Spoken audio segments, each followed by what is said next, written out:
Bonjour et bienvenue, nous sommes vendredi 7 novembre et nous sommes à Muséomix, le premier jour au musée départemental Arlantique et au Muséon Arlatin hors les murs. Je suis Céline Salvetta, je suis responsable du service des publics du Muséon Arlatin et maintenant nous allons vous parler de la mobilisation des publics.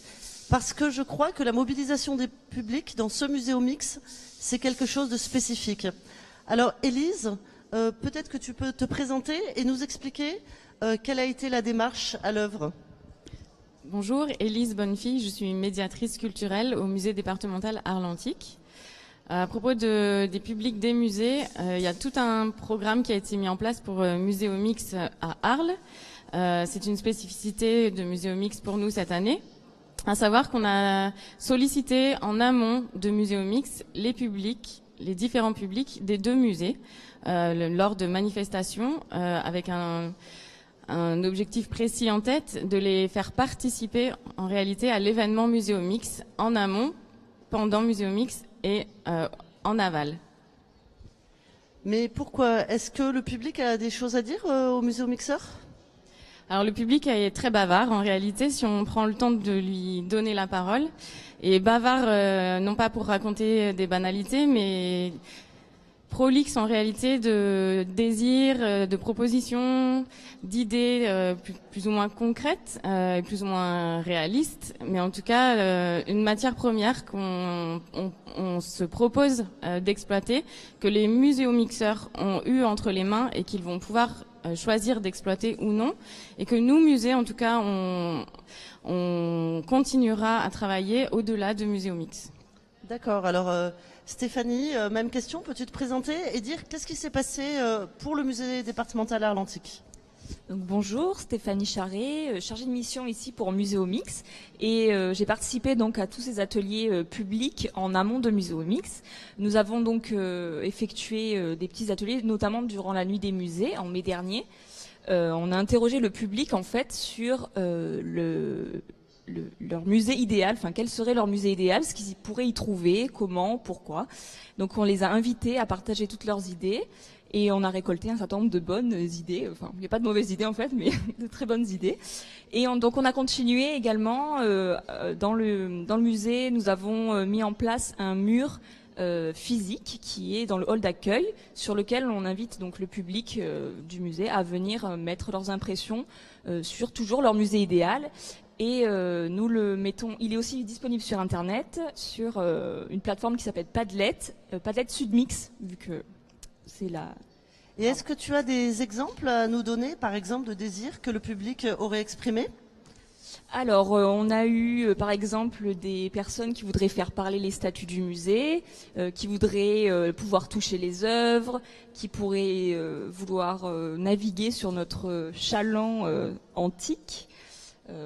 Voilà. Est-ce que ce sont forcément des rêves utopiques ou ça peut être des choses très réalistes qui peuvent vraiment servir? Je pense qu'il y a des choses qui peuvent être réalisables justement par les muséomixeurs pendant cette édition ici à Arles. On a demandé aussi de rendre un peu plus vivants les collections et les objets, de nous raconter leurs histoires, les mythes autour des mosaïques par exemple ou des sarcophages. Et je pense qu'avec les bonnes idées des muséomixeurs, ça peut être réalisable.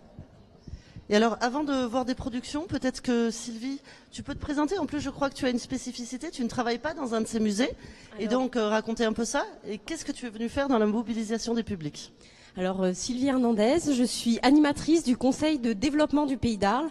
Alors un conseil de développement, c'est peu connu du public, c'est en fait une instance de démocratie participative, c'est-à-dire que c'est une assemblée de citoyens qui est là pour réfléchir et contribuer au projet du territoire Pays d'Arles, mais aussi pour animer la participation citoyenne, c'est-à-dire d'aller à la rencontre des citoyens pour les impliquer dans tout ce qui se fait sur le territoire. Donc on suit toutes les démarches participatives, donc on suivait Muséomix et on a été très intéressés par cette démarche d'implication des publics.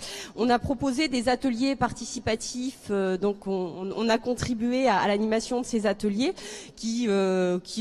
qu'on a rangé sous la dénomination chantier du musée imaginaire. Alors à titre d'exemple, pendant donc la nuit des musées, Comme on l'a expliqué, on a utilisé le dispositif du porteur de parole. Donc on a recueilli les points de vue, les propositions, les avis, les commentaires du public sur le musée. Et alors parmi ces propositions, un certain nombre ont été illustrées par une illustratrice, Claire Buron. Donc on va vous montrer un petit peu ces propositions illustrées. Donc un coach de visite, suivez le guide. Nous a été proposé aussi l'idée de reconstitution grâce à des hologrammes. Alors c'est pas encore possible, mais ça sera très bientôt, je pense.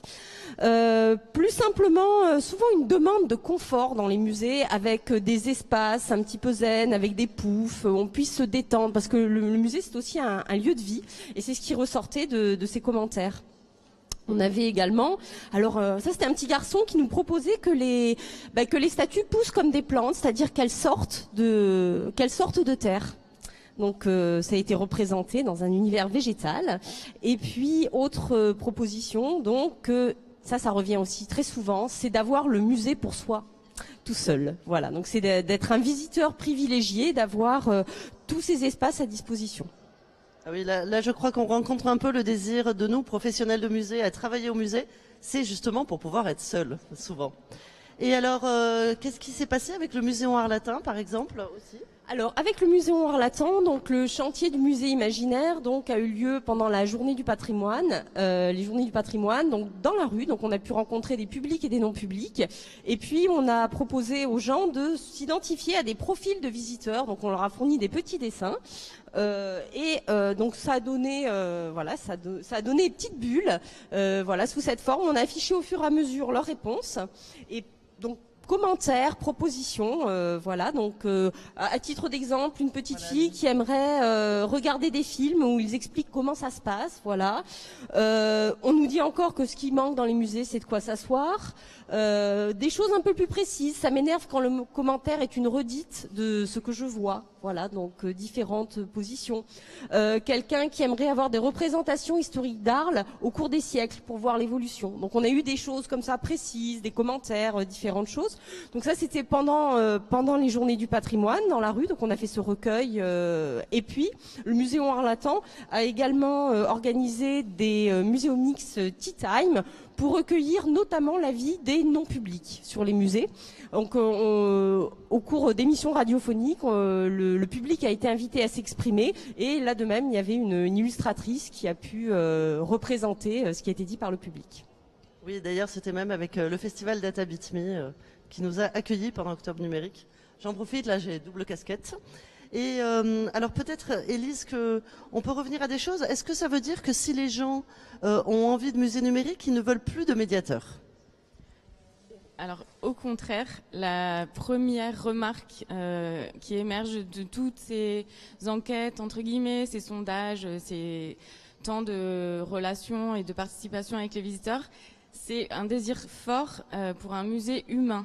À savoir un accueil agréable, une médiation, un guidage de qualité, la possibilité de dialoguer avec des scientifiques, la possibilité de dialoguer avec, d'une manière plus générale, le personnel du musée, quand bien même l'attrait pour le numérique fait que le robot est toujours un peu attractif et le guide robotique fait toujours rêver les petits comme les grands.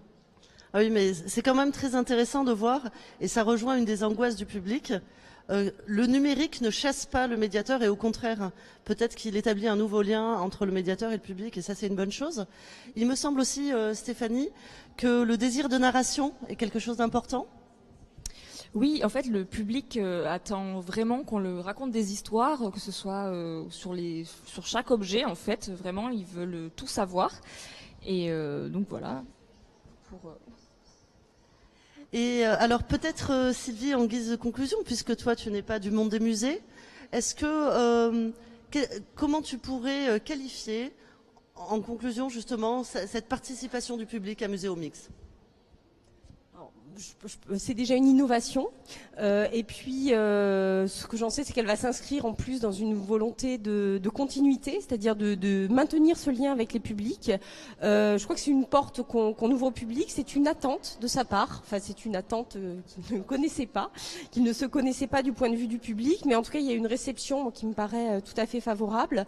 Et puis cette implication, finalement, c'est un peu les coulisses de Muséomix aussi, puisque d'une certaine façon, c'est aussi des ressources pour les muséomixeurs. Je crois que c'est de la matière première également. Merci beaucoup. En tout cas, les muséomixeurs ont pu bénéficier de cette retransmission en direct. J'espère qu'ils ont entendu les désirs du public, qui sera là dimanche soir, dimanche, à partir de 17h. Tout est complet. Mais toujours est-il que le public est attendu et pour avoir le juste retour de ce qu'ils ont donné pendant cette mobilisation. Merci beaucoup.